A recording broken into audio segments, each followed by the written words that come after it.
கல்வி, ரேஷன், மருத்துவம், குடிநீர், சாலை வசதி, பஸ் போக்குவரத்து, இந்த மாதிரி அடிப்படை விஷயங்கள்ல தான் எங்களுடைய முதல் கவனம் இருக்கும்.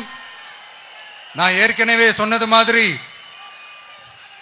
நிறைய கவர்மெண்ட் ஸ்கூல்ல இந்த டாய்லெட் வசதிகள்லாம் சரியா இல்லை, அதை சரிப்படுத்தணும்னு சொன்னோம். உடனே இதெல்லாம் ஒரு பெரிய விஷயமா அப்படின்ட்டு சில அறிவாளிங்க கேட்டாங்க.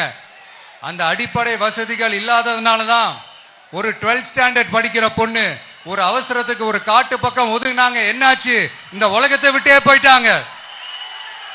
அதுக்கு என்ன காரணம்? இந்த மாதிரி அடிப்படை வசதிகள் இல்லாததான் காரணம். அதனால் என்னுடைய தாய்மார்களே, உங்களுக்கு பாதுகாப்பு இல்லாத இந்த அடிப்படை வசதிகள் கூட செஞ்சு கொடுக்காத இந்த தீய சக்தி திமுக அரசை என்ன பண்ணலாம்? தூக்கி வீசி அறிவோமா? எதுக்கு இப்ப அங்க இங்க சுத்திக்கிட்டு நம்ம ஊருக்கே வருவோம், நம்ம திருச்சிக்கே வருவோம். இங்க ஒரு மந்திரி இருக்கிறாரு,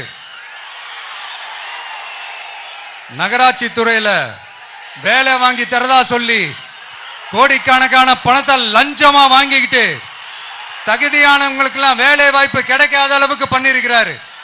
இதெல்லாம் எவ்வளவு பெரிய ஒரு ஏமாத்து வேலை.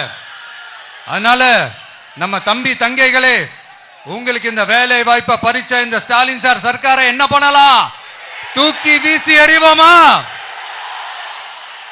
உங்களுக்கு இந்த பாதுகாப்பு இல்லாத, சட்டம் ஒழுங்கு சரியில்லாத இந்த தீய சக்தி திமுக அரசை என்ன பண்ணலாம்? தூக்கி வீசி எறிவோமா?